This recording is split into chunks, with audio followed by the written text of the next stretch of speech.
Cordial saludo, mi nombre es Adriana León y voy a presentar un video explicativo con una rúbrica acerca de las funciones del marco teórico y cómo construirlo. Esta presentación tiene como objetivo mostrar la importancia del marco teórico de una investigación, cuáles son sus funciones y algunas orientaciones para su construcción. También se presentarán las etapas que debe cumplir el investigador para elaborarlo y qué aspectos debe tomar en cuenta para evitar el plagio y valorar la pertinencia de la literatura revisada. A través de una rúbrica se pretende evaluar los elementos que debe tener esta revisión de la literatura y la consulta de fuentes, desde los diferentes marcos, el referencial, conceptual, contextual e histórico, en qué consiste cada uno y cómo se articulan para lograr los objetivos de la investigación. Bueno, ¿qué es el marco teórico? Es el grupo de conceptos y teorías que se utiliza para desarrollar un trabajo de investigación. El desarrollo de la perspectiva teórica es un proceso de inmersión en el conocimiento existente y disponible que puede estar vinculado con el planteamiento de un problema de investigación. ¿Cuáles son las funciones?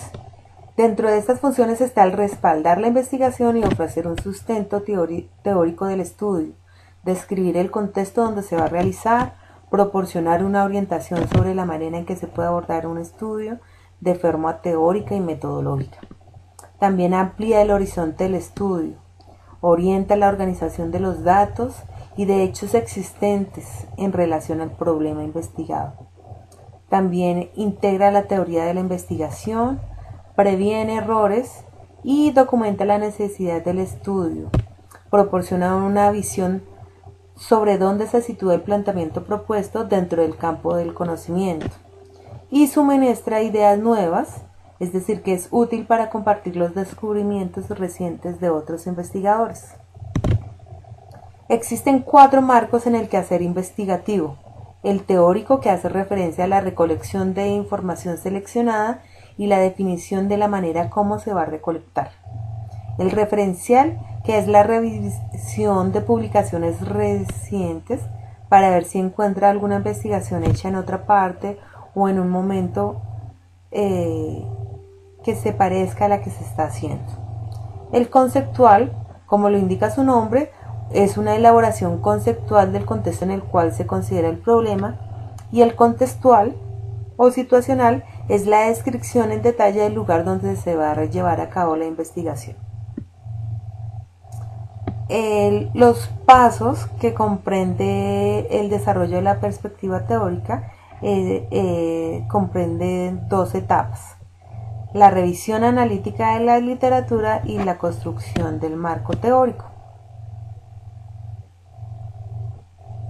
Dentro de la revisión de la literatura, entonces, debe ser selectiva.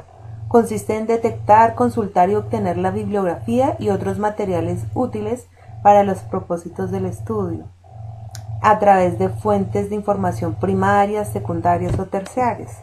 Estas fases implican también una revisión, la detección de la literatura, consulta y extracción y recopilación de la información más importante para la construcción del marco teórico. La otra es la adopción de una teoría. Se debe tener en cuenta que toda investigación necesita un soporte teórico del fenómeno que se está estudiando.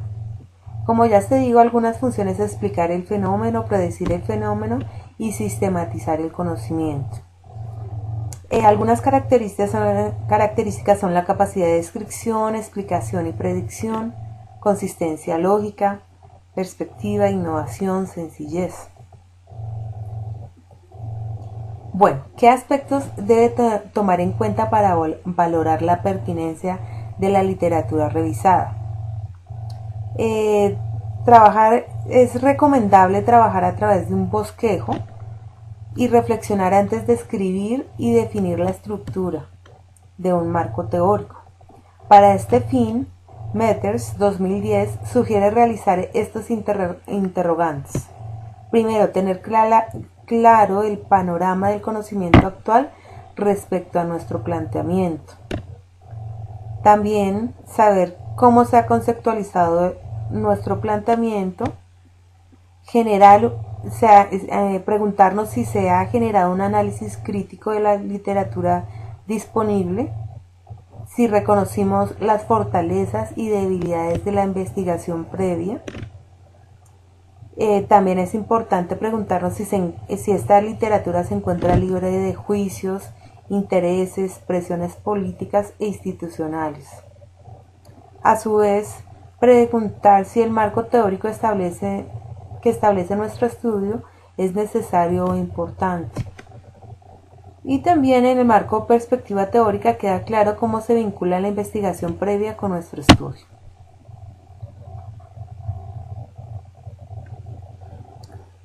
¿Cómo se realiza la discriminación de las fuentes de información? Se discriminan de acuerdo a su relevancia para el tema de trabajo. La naturaleza de los contenidos pueden ser estadísticos, bibliográficos, biográficos, legislativos. La autoridad en la materia de quienes elaboran la información, es importante tener eso en cuenta, que sean autores reconocidos. Deben ser fuentes actuales. Debe tenerse en cuenta también un nivel de especialización, en nuestro caso tesis de maestría o estudios de maestría o doctorado, su autenticidad, que se puede identificar quiénes las producen, y qué propósito tienen, si están orientadas al mundo académico, al informativo o al divulgativo. El formato en el que se encuentran, que puede ser textual, multimedia, sonoro, gráfico, el idioma, su origen y si son personales, institucionales, y su accesibilidad. ¿Cómo evitar el plagio? Según la biblioteca de la Universidad de Alcalá, hay varios procedimientos para evitar el plagio. Entre ellos están tomar siempre los datos de la fuente de la que se obtiene la información. El plagio, hay que reflexionar que el plagio se debe muchas veces a una mala organización de la bibliografía que se ha recolectado para el trabajo. Entonces siempre se debe tomar los datos de la fuente de manera clara y con cuidado de escribirlos bien. Segundo, citar la frase o el párrafo directamente del original y acreditar la autoridad y fuente mediante una cita o referencia bibliográfica.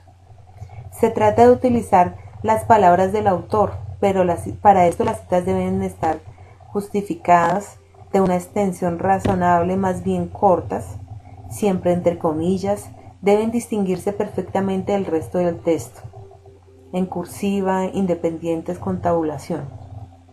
También deben ir acompañadas por una explicación o interpretación propia de dicha cita y se debe acreditar el autor mediante una referencia bibliográfica.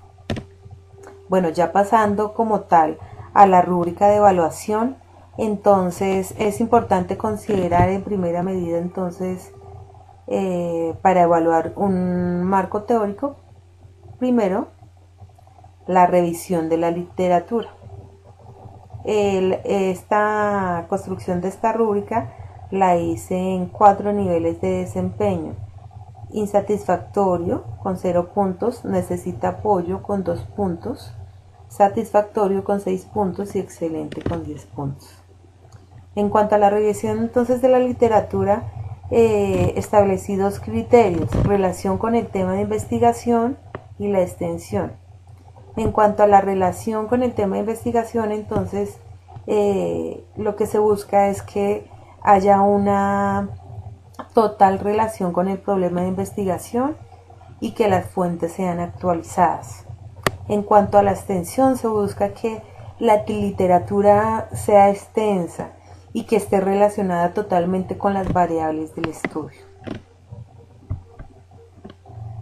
En cuanto a las fuentes de investigación, fuentes de información, entonces establecí 2 criterios: la variedad y la calidad. En la variedad entonces busca que se hayan consultado diferentes fuentes de información, que su contenido esté relacionado directamente con el tema, y que se utilicen diversos textos reconocidos en el área de estudio, es decir, que sean de autores reconocidos. En cuanto a la calidad, se busca que los textos utilizados sean de revistas arbitradas con alguna autoridad académica, que sean de actualidad y que se citen de forma correcta según el formato APA.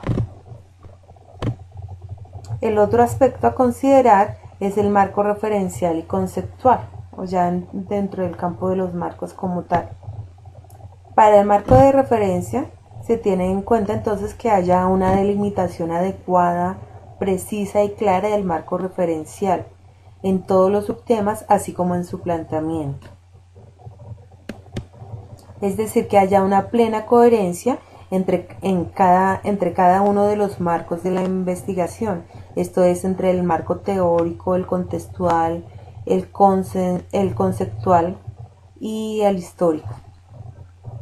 Ya en cuanto al marco conceptual como tal, lo que analicé fue entonces que se tuvieran en cuenta conceptos que requieren llevar a cabo sustentaciones y explicaciones a lo largo del desarrollo del proyecto de investigación. Bueno, del marco contextual entonces lo que se busca es que se haga una contextualización, que se haga referencia a las características del medio, de aquello que precisa todo lo que rodea el objeto de su investigación o un campo de acción.